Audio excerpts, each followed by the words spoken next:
Delo! Fala aí, manos! Vamos lá para mais um vídeo. Hoje aqui falando de meus top 5 jogos de terror que eu já joguei. Então já deixa aqui embaixo para mim. Antes de mais nada, quero saber de vocês qual o top 5 jogos de survival horror que vocês já jogaram. Deixa aqui embaixo nos comentários, já deixa o like para dar aquela fortalecida. Compartilha esse vídeo com aquele mano que gosta de um survival horror também. E vamos ver se algum desses jogos aqui também é um dos favoritos de vocês, pelo menos, né? Então, bora lá pro primeiro deles, rapaziada. The Callisto Protocol, tá? Eu vou, logicamente, do pior pro melhor, né? Nesse meu top 5. Mas não quer dizer que o primeiro game aqui é inferior que os demais. É só que no meu gosto pessoal, tá? Então, começando por The Callisto Protocol, que é um jogo que dividiu bastante opiniões no seu lançamento, né? Mas eu particularmente gostei bastante. Eu joguei ele somente esse ano, né? Ele lançou lá em 2023 e eu só fui jogar ele agora. Mas pra mim é um jogaço de survival horror, por isso que ele tá nessa lista. Se eu não tivesse gostado eu não estaria aqui, né? Mas então, a ambientação dele é bem da hora, né? Lá na lua de Callisto. A atmosfera da prisão Black Iron, onde se passa o game, é assustadora. O visual é impressionante. O nível absurdo de detalhes dos inimigos, né, de todas as criaturas que a gente acaba enfrentando ali no game.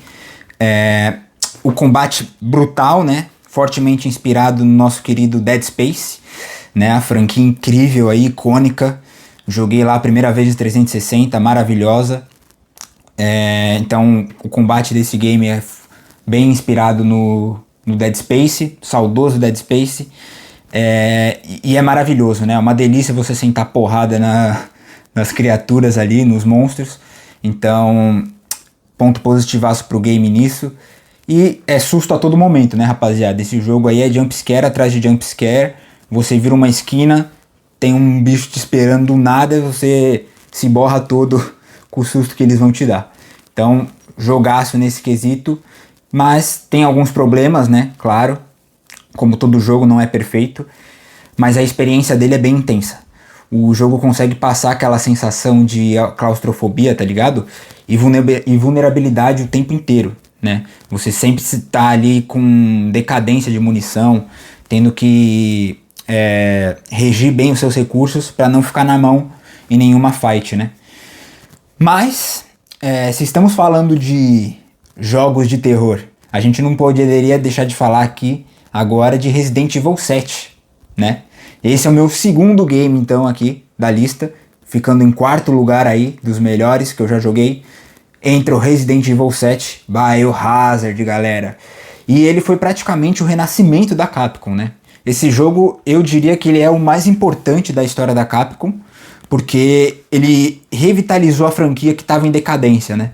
Após o Resident Evil 6, fracasso total, né?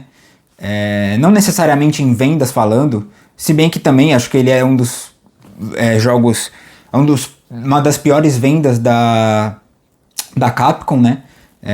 Falando dos jogos da série numerada, mas no quesito história, né? Então, com o Resident 7 a Capcom se revitalizou, se revigorou, voltou com tudo pra cima aí da franquia Resident Evil.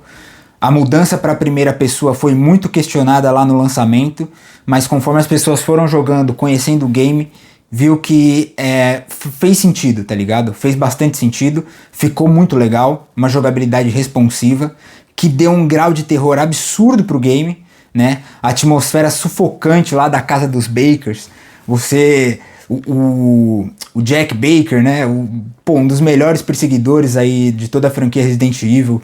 Eu colocaria ele facilmente, né, no nível do Nemesis ali, ou pelo menos próximo, que o Nemesis é nosso xodózinho, né, pra quem é fã de Resident Evil. Nemesis é Nemesis, mas o Jack Baker, ele chega ali no páreo junto com o Nemesis e o nosso querido Mr. X do Resident 2. Então, o jogo voltou a ser aquele survival horror nos moldes dos clássicos, né? Gerenciamento de recurso, inventário, munição faltando quase a todo momento, perigo a cada esquina da casa dos Bakers, Os bosses, um melhor que o outro ali, na minha opinião. O Jack Baker como o primeiro boss a ser enfrentado, excelente, um dos melhores bosses da franquia. E ele não morre ali de primeira, né? A gente vai enfrentar ele depois de derrotar a esposa dele lá no pântano. A gente enfrenta ele novamente, a versão dele transformada lá, mutacionada, né? Então muito legal mesmo. E que mais? A própria esposa dele e o filho depois como bosses também, muito bons. Todos os bosses desse jogo, esse jogo não tem uma boss fight ruim, galera. Entendeu? Todos. O boss final lá é o mais mequetrefezinho assim, que tem menos personalidade? Mas dá pra passar um pano porque o restante são excelentes, né? Então, eu acho que a família Baker aí, ela veio pra ficar como melhores vilões da franquia. E na minha opinião pessoal, esse jogo me fez sentir medo de verdade, galera. Também porque ele foi o meu primeiro survival horror, sabe? Então, eu joguei ele a primeira vez lá em 2021, final de 2021, perto de 2022. Foi por ali que eu joguei o Reset e foi o meu primeiro survival horror, já assim jogando mais seriamente, né? Quando eu era pequeno eu joguei o Resident Evil 1 no Play 1, só que eu nunca tinha zerado ele naquela época. Então, é um jogo que aposta muito na tensão psicológica e ele não te dá só sustos baratos, tá ligado? Então por isso que ele pega aqui o 4º lugar dessa lista.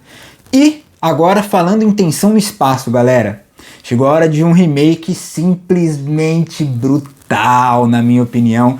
Dead Space Remake de 2023, galera. O Dead Space Remake, ele conseguiu modernizar um clássico sem perder a essência, né, rapaziada? Na minha opinião, eu coloquei ele acima do Resident Evil 7 porque ele me deu mais medo que o Reset. Então, tudo que eu senti com o Reset, esse jogo aqui, galera, ser no espaço lá, na espaçonave lá, abandonada, onde todo mundo foi morto pelo vírus alienígena, né? Então, eu não joguei o Dead Space original. Eu cheguei a jogar o 2 ou o 3 no Xbox 360, mas esse mesmo, primeirão, eu não joguei, então não posso falar aqui o quão melhor ele ficou no remake, mas eu posso falar que o remake é lindo, né? E assim, os momentos que você passa de tensão nesse game são impressionantes. Boss fights maravilhosas também. Os bosses desse game são maravilhosos. Então, assim, galera, vamos comentar aqui sobre o design sonoro, né? Extremamente assustador desse jogo. Você tá lá, caminhando silenciosamente por um corredor escuro, claustrofóbico, e você ouve os passos pesados do nosso querido Isaac, né? E aí, do nada, um cano estoura, alguma coisa cai de uma prateleira, e aí você já pensa que é um bicho vindo te atacar, e às vezes não é nada, tá ligado, galera? É só aqueles jump scare mesmo. Mas você nunca sabe o que é que tá acontecendo, que se vai acontecer alguma coisa. Então essa sensação é algo que eu acho que falta muito nos games, e o Dead Space traz isso de uma maneira bem legal. Então a tensão é constante do início ao fim nesse game, e eu diria até para quem é mais experiente, mais hardcore, vai sentir um peso da hora jogando esse jogo, né? Então esse remake ele é praticamente uma aula assim de como revitalizar um clássico. Tudo nele funciona absurdamente bem. Mas nem só de monstros vive o terror, né, galera? Porque agora a gente vai entrar no lado psicológico da coisa. E aí pra quem conhece, pra quem manja, sabe que quando se fala de terror psicológico a gente não pode deixar de falar dele, né? Então aqui no meu top 2, Alan Wake 2, galera. Que jogaço. Um dos melhores jogos de PlayStation 5, assim, fácil, né? Um dos melhores jogos que eu joguei nessa geração. O Alan Wake 2 foi uma experiência, assim, das mais cinematográficas que eu tive e perturbadoras, né? Com todas as cenas lá, o realismo gráfico, o terror psicológico, né? Você tá lá em várias partes do game, andando num local escuro com o Alan Wake, e aí você começa a ouvir aquelas vozes, Wake, Wake, Alan Wake, dos espíritos ali, né, das entidades na cabeça do Alan e ao redor dele, chamando ele. E galera, você jogar esse jogo com fone de ouvido é uma sensação de outro mundo. É maravilhoso, eu adorei esse game aí, pra mim, fantástico, por isso tá no meu top 2.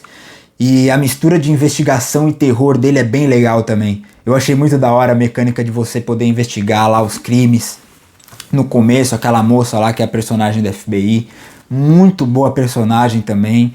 Muito gostosa a jogabilidade com os personagens desse jogo. A narrativa dele é extremamente criativa, né? Ele é um jogo com personalidade. E é o que falta na indústria de hoje em dia, né, galera? A ambientação sombria surreal dele também é outro ponto fortíssimo. Que a gente quer ver mais hoje em dia, né? Falta isso.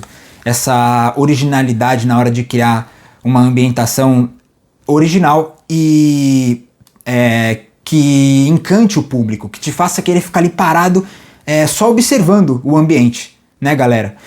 Então o jogo ele brinca com a mente do jogador o tempo todo. O tempo todo brincando com a nossa mente, com os jumpscares, a ambientação mudando a todo momento. Você tá num lugar calmo, tranquilo, belo, né? Aquelas paisagens bonitas de florestas e do nada o ambiente se transforma por algum barulho que você ouve de fundo e você já imagina que vai ser atacado por algum bicho, alguma criatura, né? Então, na minha opinião, galera, esse aqui é o tipo de jogo que fica na sua cabeça mesmo depois que você termina.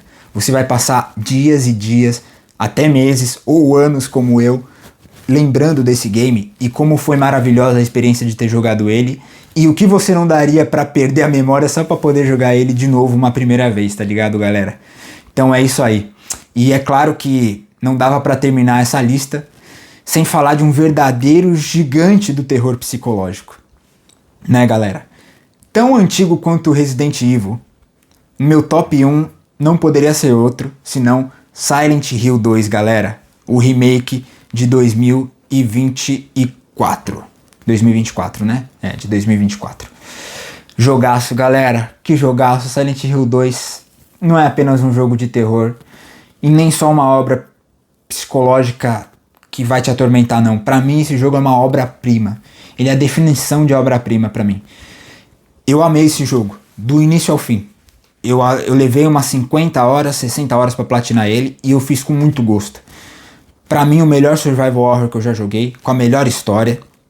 Trilha sonora, galera. Falando de trilha sonora, Silent Hill 2 é absurdo, absurdo.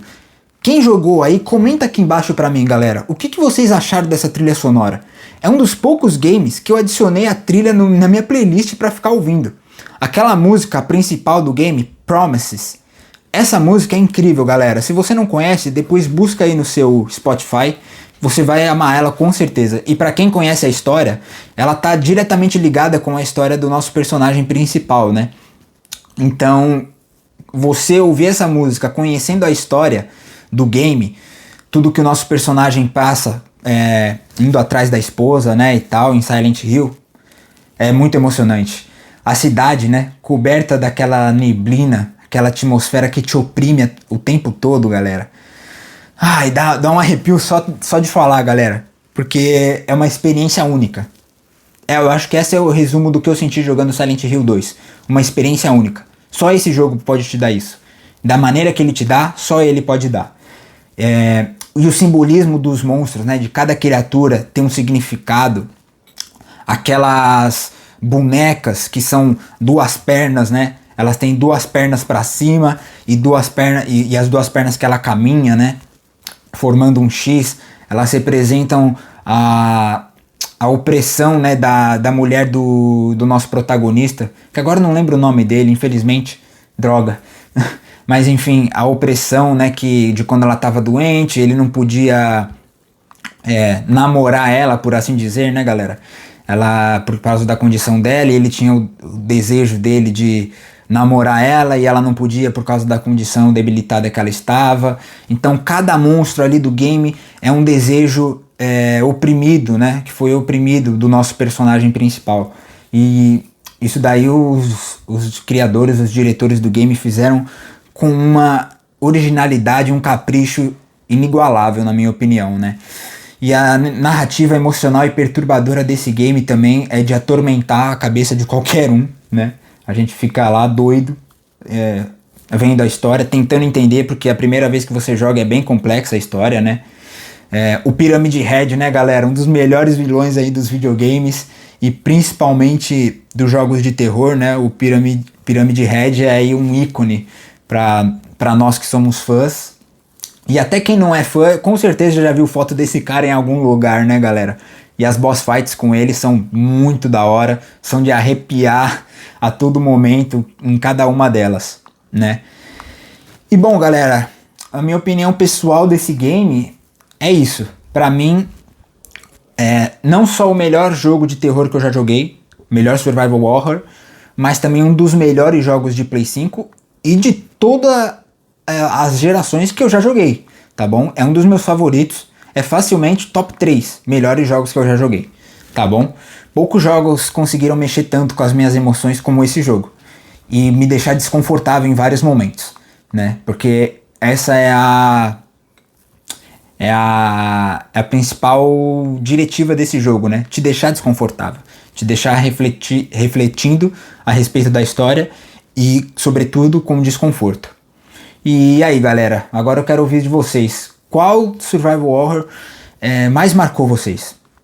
Deixa aqui pra mim nos comentários. Tem algum jogo que deveria estar nessa lista? Você pensou em algum que eu não coloquei aqui? Comenta aqui pra mim também. Eu quero muito ouvir a opinião de vocês. Vou estar lendo os comentários, vou responder vocês.